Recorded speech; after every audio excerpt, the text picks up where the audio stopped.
Oi, gente, tudo bem com vocês? Como é que vocês estão? Tô sumida aqui. Eu sou assim, acontece alguma coisa, eu faço vlog.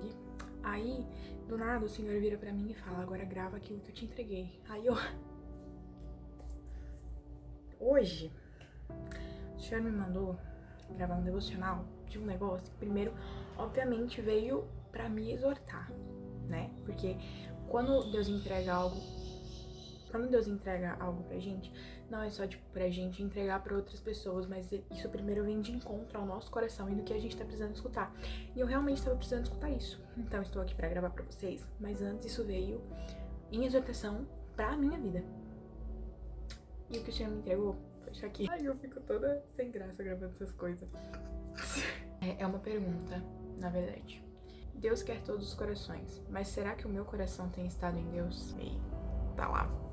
Gente, é porque, tipo assim, o que rola? Eu vou dar o meu exemplo. Eu sou a Vitória e eu tenho um chamado evangelístico. E muitas vezes eu me pego ligando muito mais pra esse meu chamado do que pra quem me chamou. Então, tipo assim, às vezes a gente nem presta atenção que a gente tá ligando mais, às vezes pra nações do que pra Cristo. Às vezes o desejo de ir tem sido muito maior do que a paixão por Cristo. E é isso que a gente tem que tratar na gente, sabe? Tipo assim, às vezes a gente se preocupa tanto em onde o coração do outro tá, mas onde que tá o nosso coração, sabe? Será que a gente não tem ligado mais pra essas coisas, sabe? Coisas que ele nos chamou pra fazer do que realmente pra ele. Às vezes a gente tá tão focado, não, porque, vamos lá, vou dar um exemplo meio básico assim, mas eu acho que vai ser de fácil entendimento. Eu tenho que pegar 1000 ministérios na igreja, eu tenho que servir em 15 ministérios, eu tô na mídia, eu tô na dança, eu tô no louvor, eu tô fazendo isso, tô fazendo aquilo. E Cristo? Tipo, você tá fazendo isso pro seu eu, ou você tá fazendo isso pra Cristo? Você tá gostando mais de estar servindo nos ministérios, ou você está gostando mais de estar servindo a Cristo? Deu pra entender? E às vezes a gente, sabe, confunde as coisas e realmente nosso coração às vezes se volta mais pra uma coisa do que pro que realmente precisa ser. A gente fica tão focado em fazer. E onde é que tá o nosso coração nisso? Sabe? Será que tem estado mais no que nós fazemos do que naquele que realmente nos chamou pra fazer? E a gente tem que ser muito cauteloso quanto a isso, porque isso é algo muito sério. Nada pode roubar o lugar de Deus no nosso coração. Sejam nossos familiares, sejam nossos amigos, sejam as coisas que a gente faz, sejam as coisas que a gente vai fazer no futuro, seja o seu chamado, seja, cara, pode ser a obra mais linda. Se isso roubar o lugar de Deus no seu coração, já enfeiou tudo, gente, já estragou todo o propósito que tinha por trás daquilo. Em João 13:16 diz assim, deixa eu abrir aqui, gente, muita calma nessa hora. Na verdade vos digo, que não é o servo maior que o seu senhor, nem o enviado maior do que aquele que o enviou. O contexto desse versículo tá na lavação de pés, né? Quando Jesus lavou os pés dos seus discípulos, ele era um mestre, e mesmo assim ele lavou os pés dos seus discípulos. Tipo, ele é o Senhor dos senhores, ele é para ser servido, mas mesmo assim ele serviu. E é muito importante esse versículo, porque ele fala realmente nessa parte, ó. Não é o servo maior que o seu senhor, nem o enviado maior do que aquele que o enviou.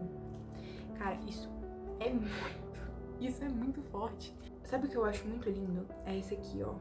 Do versículo 13 fala assim: vós me chamais mestre e senhor, e dizeis bem, porque eu sou. Apesar dele ter servido seus discípulos, ele não estava negando que ele era senhor, que ele era mestre, que ele devia ser servido, ele não estava negando isso. Mas aí que tá, gente, a gente não pode esquecer do senhorio dele. E ele deixou isso bem claro, mesmo servindo aos seus discípulos, sabe? Então, que a gente nunca venha, tipo, tirar o nosso foco disso. E Josué 23:11 diz assim, Deuteronômio, Josué, Juízes, Ruth. Ai, que vergonha. Ó, fechou. Eu vou ler na NVI, que tá escrito aqui na minha colinha, porque eu tenho uma palavra específica que eu quero usar. Por isso, dediquem-se com zelo a amar ao Senhor, seu Deus. Eu decidi pegar significados, assim, de zelo, porque eu acho zelo uma palavra muito bonita, mas, tipo assim, se a gente não souber o significado, meus amores, a gente não vai estar amando a Deus com zelo. Então, significado número 1. Vou ler na minha colinha também. Grande cuidado e preocupação que se dedica a alguém ou algo. Número 2. Forte disposição, diligência, empenho aplicado na realização de algo, tarefas, deveres, obrigações e etc.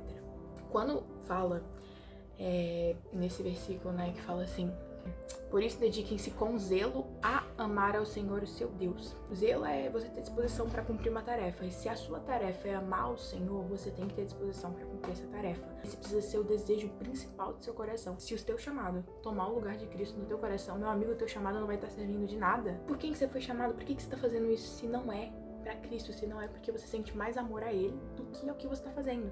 Então a gente precisa estar mais disposto para amar o Senhor do que para amar qualquer outra coisa. É o que eu falei das almas, né? Às vezes o nosso coração tá mais disposto para amar almas do que para amar aquele que ama as almas. E às vezes o nosso coração tá mais disposto para amar nossos pais. Às vezes o nosso coração tá mais disposto para amar nossos amigos. Eu me pego às vezes, gente, juro, é um baque muito grande, porque às vezes a gente se pega mesmo, a gente sente um carinho tão grande pelas pessoas que a gente não percebe às vezes o quanto a gente tem amado mais as pessoas do que a Cristo. Às vezes você tá numa paixonite, aí você dorme pensando na pessoa, você acorda pensando na pessoa, você faz uma coisa, você lembra da pessoa, e você sabe de tudo que agrada a pessoa, e tipo assim, você está apaixonado, mas e aí? Como que tem sido com Cristo? Você tem sentido isso a respeito dele também, ou você só tem sentido isso a respeito de outras pessoas, gente? É muito fácil eu chegar aqui e falar assim, eu estou apaixonada, eu penso nele o dia inteiro. Assim, fácil não é, né? Porque eu não tô apaixonada. Mas é muito fácil uma pessoa chegar e falar, eu estou apaixonada, eu sinto isso pela pessoa e eu tô disposta. E tipo assim, cara, move rios e mares pela pessoa. E por Cristo, como tem estado seu coração, cara? Como que tem queimado no teu coração? Você sabe do que agrada a Ele, você sabe dos desejos dele ao seu respeito, você tem acordado pensando nele e dormido pensando nele, tipo assim, Cristo, Cristo e Cristo, entendeu? Isso é um choque muito grande, gente.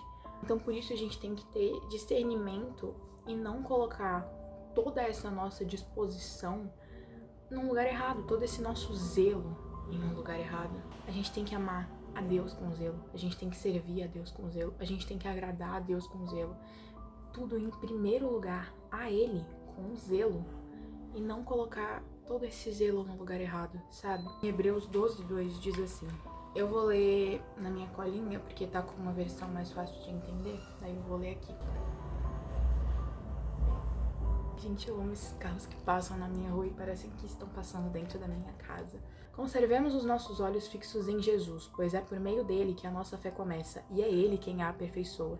Ele não deixou que a cruz fizesse com que ele desistisse. Pelo contrário, por causa da alegria que lhe foi prometida, ele não se importou com a humilhação de morrer na cruz, e agora está sentado do lado direito do trono de Deus. Vamos focar nesse início desse versículo. Conservemos os nossos olhos fixos em Jesus, pois é por meio dele que a nossa fé começa, e é ele quem a aperfeiçoa. Não adianta eu querer que a minha fé comece de outro lugar. Não adianta eu querer que a minha fé comece amando mais outras coisas do que a Cristo. Não adianta eu querer que a minha fé seja perfeita se ela não estiver em Cristo, porque é Ele quem aperfeiçoa a nossa fé. Então a mensagem realmente desse devocional é para que a gente volte os olhos para quem a gente tem que olhar, sabe? Para que a gente volte o nosso coração para quem o nosso coração realmente precisa estar voltado, para que a gente esteja apaixonado, para quem a gente realmente tenha que se apaixonar. E meus amigos, a resposta de todas essas coisas que eu falei, de que a gente tem que estar apaixonado, quem a gente tem que estar com nossos olhos e coração, é Cristo. Gente, ele é o início, meio e fim, ele é alfa e ômega. Ele é tipo assim, gente, ele é tudo. Se não fosse por ele, meus amores, estaríamos perdidos, entendeu? É tudo dele, por ele, para ele. Então, se a gente não tem convicção disso, a gente começa a colocar outras coisas no lugar dele e coisas que não fazem sentido nenhum. Do que vai adiantar eu fazer 1000 coisas se o meu coração não estiver no lugar certo? Do que vai adiantar eu querer ir lá e levar a cesta básica e aí evangelizar? Muito lindo, muito bom, mas teu coração tá mais na ação que tu tá fazendo ou em Cristo, ou naquele que te chamou pra realizar essa ação? Onde que tá teu coração, parceiro? Falei parceiro, eu me senti muito nóia agora, que vergonha. A mensagem que eu queria deixar é essa, sabe? Que a gente não tire os olhos de quem realmente é o dono, sabe? Precisa ser o dono dos nossos olhos. Tipo, que a gente mantenha o nosso coração fixo em quem a gente realmente precisa estar alicerçado e aliançado, que a gente não venha trocar valores, que a gente não venha trocar princípios. E a princípio de tudo, que a gente não venha esquecer que é tudo dele, por ele e pra ele, e que sem ele não sobra nada, porque a resposta sempre vai ser ele. Nossos olhos precisam estar no lugar certo. Então essa é a mensagem que eu queria deixar.